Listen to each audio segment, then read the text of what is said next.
क्या राजनीतिक लाभ के लिए बीजेपी मुस्लिम आबादी बढ़ने का बना रही है फर्जी माहौल?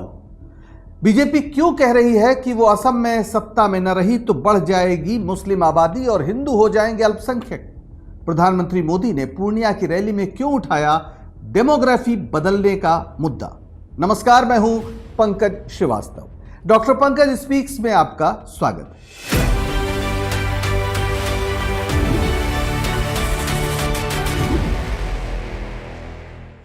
दिल्ली पर करीब 300 साल सुल्तानों का शासन रहा और फिर इतने ही सालों तक लगभग मुगलों ने शासन किया, लेकिन हिंदुओं पर कभी ऐसा संकट नहीं आया जैसा कि बीजेपी के राज में हमें नजर आ रहा है या इसकी चर्चा है।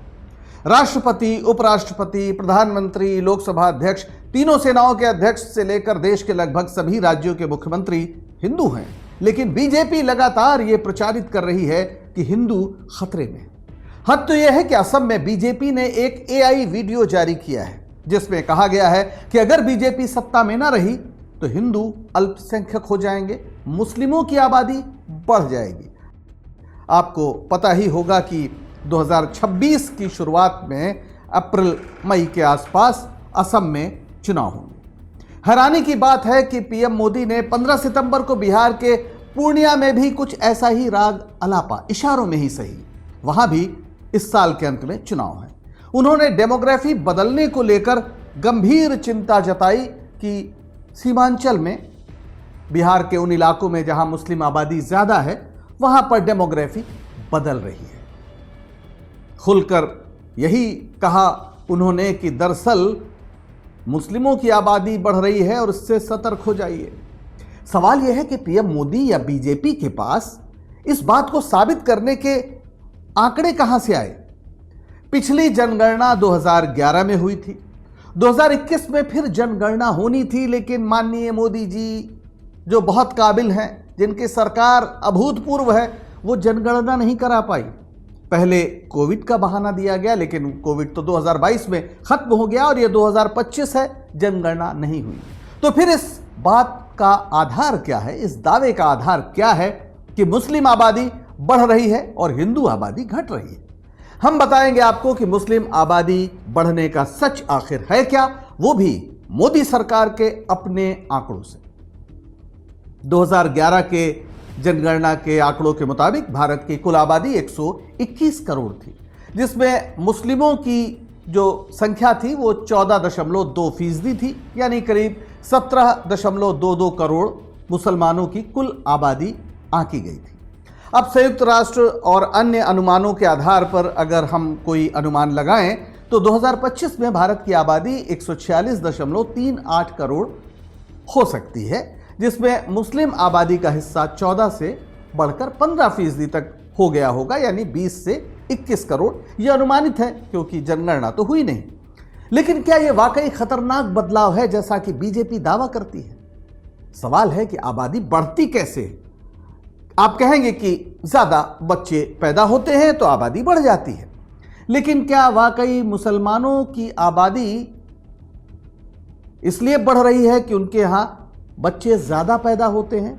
क्या यह सच है और क्या आबादी वाकई बढ़ रही है? तो सरकारी आंकड़ों पर ही हम यकीन करते हैं। सबसे ताजा आंकड़ा हमारे पास है राष्ट्रीय परिवार स्वास्थ्य सर्वेक्षण 5, यानी 5वां सर्वेक्षण जो 2019 से 21 के बीच हुआ।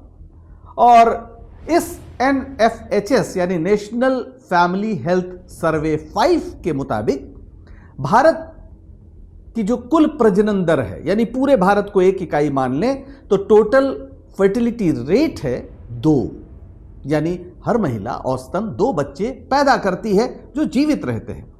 यह प्रतिस्थापन स्तर 2.1 जिसे कहा गया है उससे नीचे है।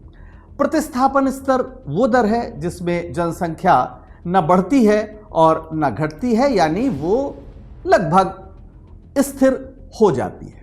तो हम कह सकते हैं कि भारत की आबादी अब स्थिर होने की ओर बढ़ रही है। तो क्या मुस्लिमों की आबादी बढ़ रही है? अब जरा अलग अलग समुदायों की प्रजनन दर भी देख लेते हैं।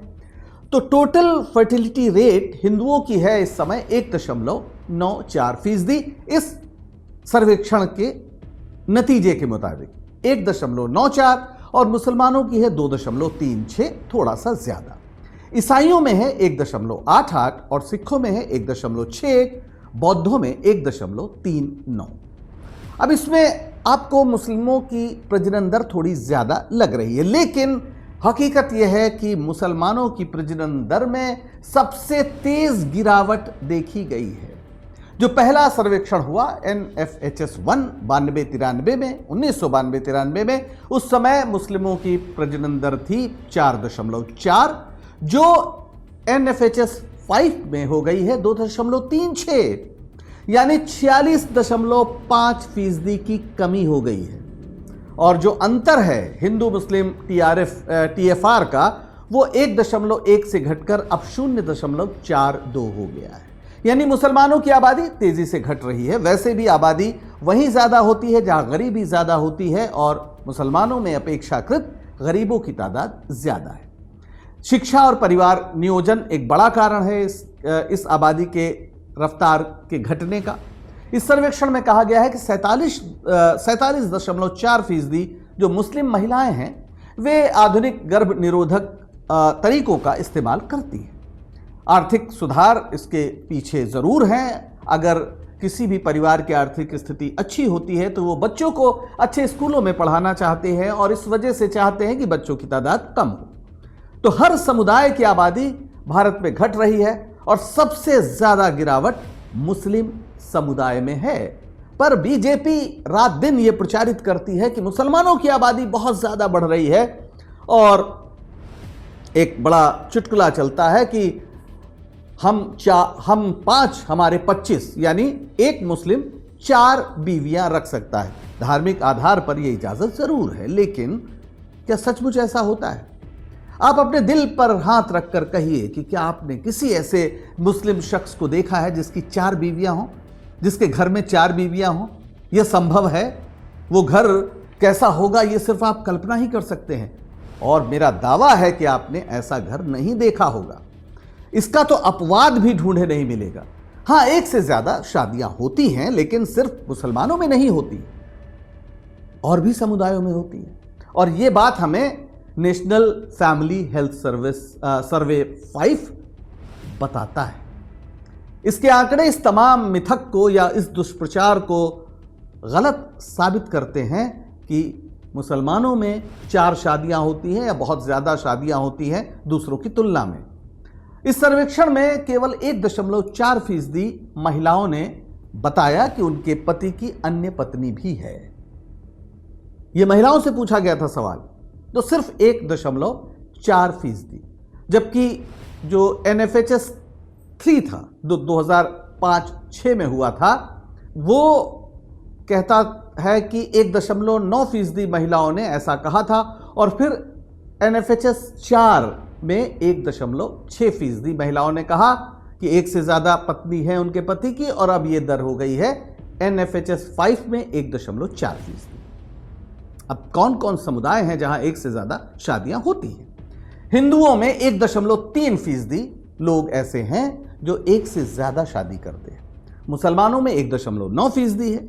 ईसाइयों में सबसे ज्यादा है तो भी 2.1% है, और अन्य समुदाय जो है अन्य धर्मों में 1.6% है। सबसे ज्यादा अनुसूचित जनजाति में देखा गया है, जहां 2.4% एक से ज्यादा शादियों के मामले हैं, यानी बहुपत्नी प्रथा है।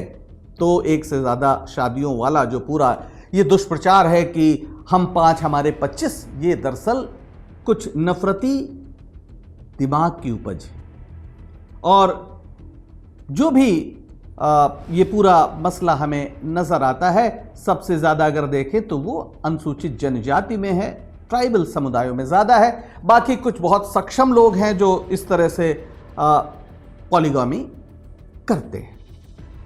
आमतौर पर मुस्लिम परिवारों में भी एक ही पत्नी होती है, और कोई भी परिवार शायद उसकी धुरी जो है वो पति पत्नी को बनाकर होता है, जहां पे 4 की गुंजाइश नहीं होती है। एक ज़माने में जब बहुत युद्ध होते थे और उसमें शायद ये इजाज़त दी गई थी, और जब इस्लाम में 4 शादियों की इजाज़त दी गई थी, तो हमें ध्यान रखना चाहिए कि बाकी धर्मों में कोई रोक नहीं थी। 400 शादियां भी हो सकती हैं। आप बहुत से जो हिंदू राजा महाराजा भारत के हैं जिन पर आप बड़ा गर्व करते हैं, ज़रा पता करिएगा कि उनकी कितनी शादियां थी। 8, 10, 12, 15 नॉर्मल बात थी। बहरहाल, अब ज़रा जो डेमोग्राफी का बदलाव है, जिस मुद्दे को पीएम मोदी ने पूर्णिया की रैली में उठाया, उस पर भी विचार कर लेते हैं। डेमोग्राफी बदलाव का मतलब है कि जनसंख्या का अनुपात बदल जाना, यानी जहां हिंदू ज्यादा थे उसकी जगह उस जगह मुसलमान ज्यादा हो जाए। अब पूरे भारत में तो परिवर्तन आया नहीं, इसलिए कुछ ऐसे मोहल्लों की तलाश की जाती है, कुछ ऐसे नगरपालिका क्षेत्रों की तलाश की जाती है जहां यह अनुपात बदला है और उसको बताया जाता है कि देश में डेमोग्राफी बदल रही है। सवाल है कि ऐसा होता क्यों है? दरअसल इसके सामाजिक आर्थिक कारण हैं। लोग बेहतर अवसरों की तलाश में पलायन करते हैं। हिंदुओं के बीच मध्यवर्ग का आकार काफ़ी बड़ा है और इसलिए वहाँ के बच्चे जब इंजीनियरिंग करते हैं, मेडिकल की पढ़ाई करते हैं, तो अक्सर उन्हें दूसरे शहरों में जाना पड़ता है। जैसे उत्तर भारत के बहुत से ज़िलों में इस समय बेंगलुरु और पुणे में बसने का एक चलन नज़र आ रहा, क्योंकि बच्चों को वही सॉफ्टवेयर कंपनियों में नौकरियां मिल रही हैं, तो वहाँ पर वो घर भी खरीद लेते हैं, किस्तों में ही सही। फिर होता क्या है कि माँ बाप जो अपने शहर या अपने मोहल्ले या अपने कस्बे में बुजुर्ग हो रहे हैं, उन पर यह दबाव होता है कि वो भी अपने बच्चों के साथ दूसरे शहर चले जाएं, और ऐसे में घर में लग जाता है ताला। और फिर ऐसे घरों की गणना कर कर बीजेपी के नेता बताते हैं कि देखिए साहब, हिंदू अपना घर छोड़कर चले जा रहे हैं और आबादी बदल रही है। अब मुसलमान ज़्यादातर गरीब हैं, छोटे मोटे काम करते हैं, तो स्थानीय स्तर पर ही वो घूम फिर के अपना रोजी रोजगार का इंतजाम करते हैं, तो उनमें उतना बड़ा माइग्रेशन हमें नहीं दिखता। और दूसरा, बीजेपी ने देश में खासतौर पर जिस तरह का सांप्रदायिक माहौल बनाया है, उसका एक नतीजा है घेटवाइजेशन, यानी अच्छे भले लोग भी उन्हीं जगहों पर रहना पसंद करते हैं जहां उनके धर्म के लोगों की तादाद ज्यादा। आरएसएस और बीजेपी ने देश में जिस तरह का माहौल बनाया है, उसका एक नतीजा यह भी है कि घेटवाइजेशन बढ़ रहा है। घेटवाइजेशन का मतलब कि लोग उन्हीं जगहों पर रहना चाहते हैं, चाहे कितनी भी परेशानी हो, जहां उनके धर्म के लोग ज्यादा हैं।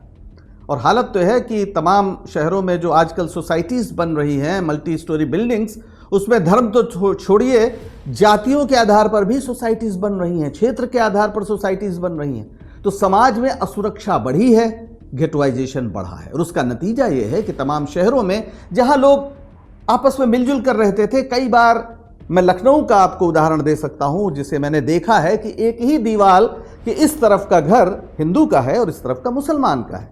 लेकिन अब स्थिति ऐसी है कि जिसको मौका मिल रहा है वो अपना पुराना घर बेचकर उन इलाकों में जाना पसंद करता है जहां उसके धर्म के लोगों की तादाद ज्यादा है। ये व्यवस्था पर अविश्वास का नतीजा है, ये सरकार पर अविश्वास का नतीजा है, और ये इस बात का भी संकेत है कि लोगों को लगता है कि वो दूसरे धर्म के लोगों के साथ सुरक्षित नहीं है। तो जब ये पलायन होता है, एक मोहल्ले से लोग दूसरे मोहल्ले जाते हैं और पिछले मोहल्ले में घरों में ताला लगता है, तो फिर कहा जाता है कि देखिए साहब, हिंदुओं का पलायन हो रहा है और मुस्लिम आबादी बढ़ रही है। ये डर फैलाने की रणनीति है। भारत के मुसलमानों ने भारत को बनाने में बहुत कुर्बानी दी है। मुस्लिम लीग के सांप्रदायिक प्रचार, इस्लाम के आकर्षण को ठुकराकर उन्होंने हिंदुस्तान को कबूल किया था। उनके सामने ये अवसर था कि वो भारत छोड़कर जा सकते थे, लेकिन उन्होंने अपनी पुरखों की मिट्टी को छोड़ना कबूल नहीं किया। न जाने कितनी कुर्बानियां दी। आज़ादी की लड़ाई में तो मिसाल है उनकी कुर्बानियों की। 1857 से लेकर 1947 तक आप कल्पना नहीं कर सकते। लेकिन जो आरएसएस अंग्रेज़ों का सहयोग कर रहा था, उनकी कुर्बानियों का आज मजाक उड़ाता है। उसके कोख से निकली हुई बीजेपी की सरकार मुसलमानों को लगातार संदेह की स्थिति में बनाए रखती है, ऐसा दुष्प्रचार करती है, और मीडिया भी आज उसके हाथ में है। और मीडिया भी रोज यही काम अपनी डिबेट्स के जरिए करता है, जहां कुछ मौलानाओं को बिठाकर, कुछ भगवाधारियों को बिठाकर ऐसी बहसें कराता है जिससे सांप्रदायिक तनाव फैले। अल्पसंख्यक समुदाय को, देश के सबसे बड़े अल्पसंख्यक समुदाय को यूं लगातार संदेह के घेरे में बनाए रखना, सांप्रदायिक नफरत फैलाना देशभक्ति नहीं, विभाजन की राजनीति। अफसोस कि इस अभियान का नेतृत्व भारत के प्रधानमंत्री नरेंद्र मोदी कर रहे हैं, जो संविधान को माथे पर लगाते हैं, लेकिन उनके बयान भाईचारे यानी भ्रातृत्व की भावना को चोट पहुंचाते हैं। कभी वो शमशान कब्रिस्तान का सवाल उठाते हैं, कभी कहते हैं कि कपड़े से पहचाने जाएंगे। 2024 में तो उन्होंने कहा कि विपक्ष अगर जीत गया तो मंगलसूत्र छीन लेगा, आपकी संपत्ति छीन लेगा और उनको दे देगा जिनके बच्चे ज्यादा होते हैं। ये शर्मनाक। भारत के प्रधानमंत्री के पद पर बैठा व्यक्ति ऐसी भाषा का इस्तेमाल करे, इतिहास इसका फैसला करेगा। भारत का संविधान समता, स्वतंत्रता और भ्रातृत्व की भावना पर खड़ा है, भ्रातृत्व, भाईचारा। लेकिन प्रधानमंत्री मोदी माथे पर संविधान लगाते हैं, लेकिन जबान बताती है कि मत्थे से दिमाग की दूरी कुछ ज्यादा ही है। जुबान चुगली करती है कि उनके दिमाग में भाईचारा नहीं, नफरत भरी। आज के लिए बस इतना ही। अगर शो आपको पसंद आया हो तो डॉक्टर पंकज स्पीक्स को लाइक करें, शेयर करें और समर्थन दें। तो अब दीजिए इजाजत। नमस्कार।